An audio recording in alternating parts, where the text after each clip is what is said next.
All right, for this screencast, I'm going to look at some of the presentation samples like we did in class. I'm going to go fairly quick through these.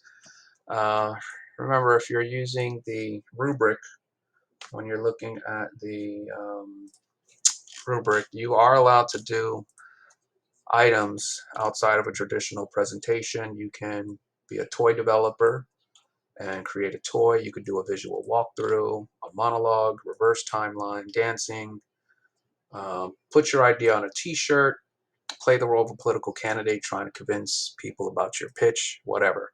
So we're going to pretend that my topic is imperialism. So the first thing I'm going to do here is define imperialism.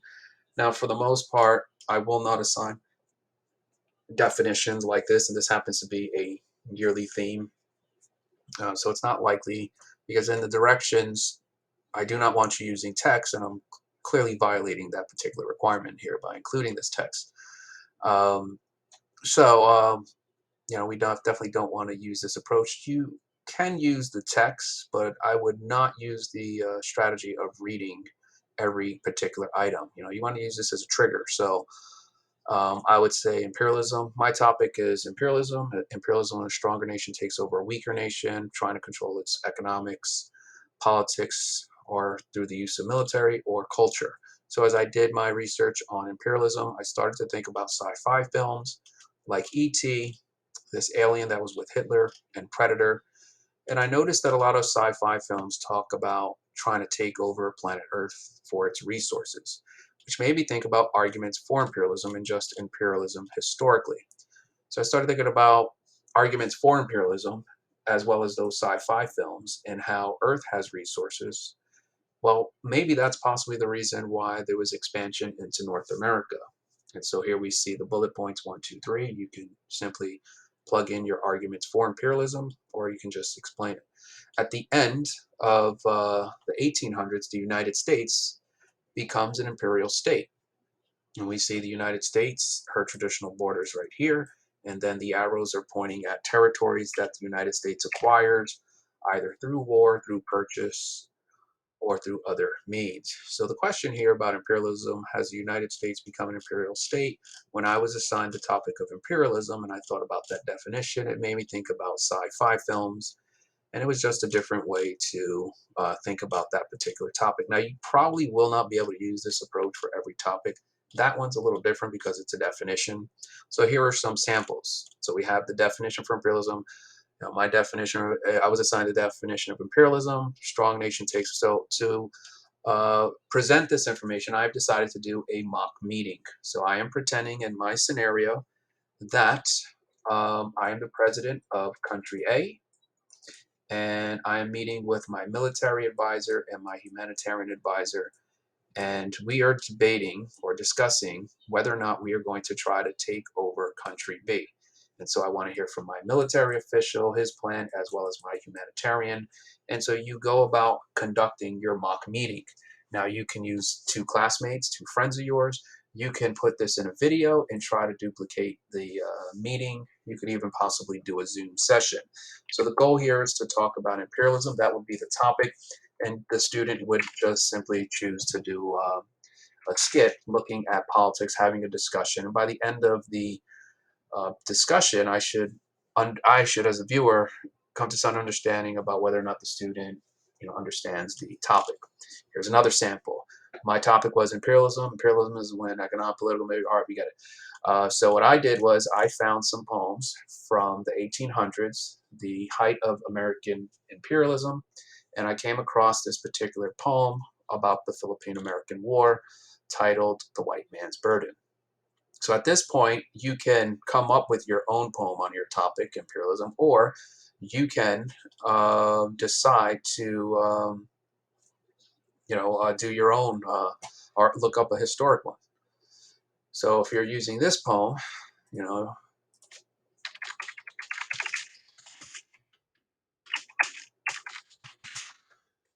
you find the text. Here we see this one. There we go, the white man's burden, and here we see an actual poem that was written, was again in the 1800s at the peak of American imperialism. So you could come up and read this poem, or you can include the text in your poem. This is how you go above and beyond in the directions. Remember, in the directions, there's a section here that reads the Ellie rule. The Ellie rule is going above and beyond. So if you just went up and read this poem, that's one thing. If you read the poem with emotion and maybe you have text that kind of matches up with your voice and its time, and maybe dollar symbols are coming up to show visuals of the text, that's a way that you move above and beyond, hitting the Ellie rule and not getting a deduction. Here's another one, imperialism. This one only works for students given a topic with a historical figure. You can rewrite the lyrics to the Fresh Prince of Bel-Air, and instead of it being about the Will Smith character, it now becomes about, I don't know, Biden or Trump or whatever historical figure that we're looking at. You can also do a rap. So you would, start with your topic. My topic was imperialism. Strong nation takes over weaker, and I decided to do a rap. And in my rap, you want to address certain items, like, in this particular one, it's the Boxer Rebellion, because Europeans are selling their products and religion until nationalists start putting up a fight to prevent cultural blight, war in the midst, righteous harmonious fists. So the righteous harmonious fists were the people, and in this particular image here, we see the European powers carving up China, and the righteous harmonious fist was a rebellion that took place as the members of this organization wanted to fight back and try to preserve their civilization from what they felt was a European involvement, and they were not going to allow that to happen, and that is what led to ultimately the Boxer Rebellion. You could do a dance. If you're doing the dance, my topic is imperialism, and I decided to do a dance. And in my dance, you have to identify 5 steps, and then you will have to do this dance in real time. So just keep that in mind. There needs to be a justification for each dance move. I'm curious to see. I'm going to go here. I don't even know what's going to come up here. The shopping cart dance. Let's see what this guy does here. Shopping cart dance. My job is to make college easier because students have a lot.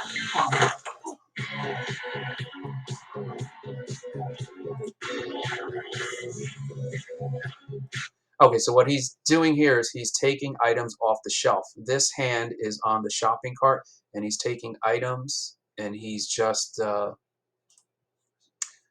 he's putting them in the cart. And that's the point of the shopping cart dance. You take items from the shelf and you put it in your cart. And that would be, I picked that step because it's showing how the nation using imperialism is taking either resources or taking over the government. It's taking something like the person would be taking items off of the shelf. So you would have to identify your 5 steps and kind of go about your dance. You could do a mock interview or a fake newscast. If you want to do the fake newscast, what you do here is, you can sit at a desk and you have an image of whatever it is that you have. I don't know. You have 2 people. Who knows what's going on there?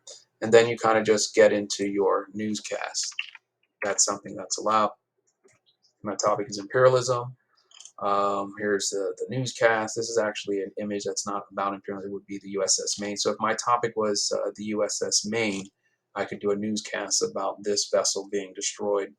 So again, you would be over here.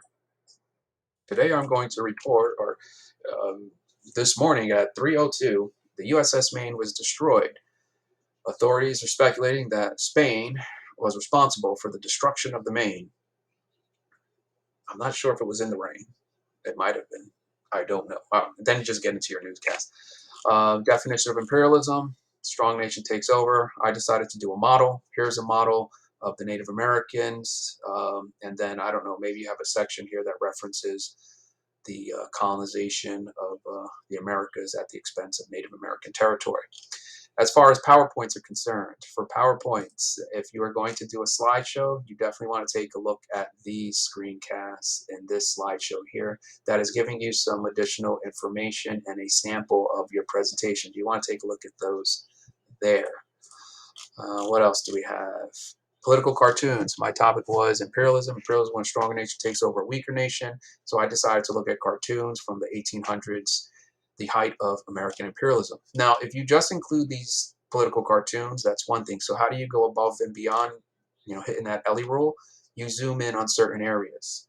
You zoom in. If it's about military, in this image here, I want to focus here because Uncle Sam is carrying the U.S. Navy.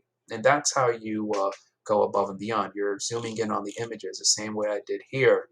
And that's just another way to present instead of just having this image here. And then, you kind of don't really get much of it other than, it's just up there and it doesn't really show any analysis for the viewer. So here you're able to focus in on key areas.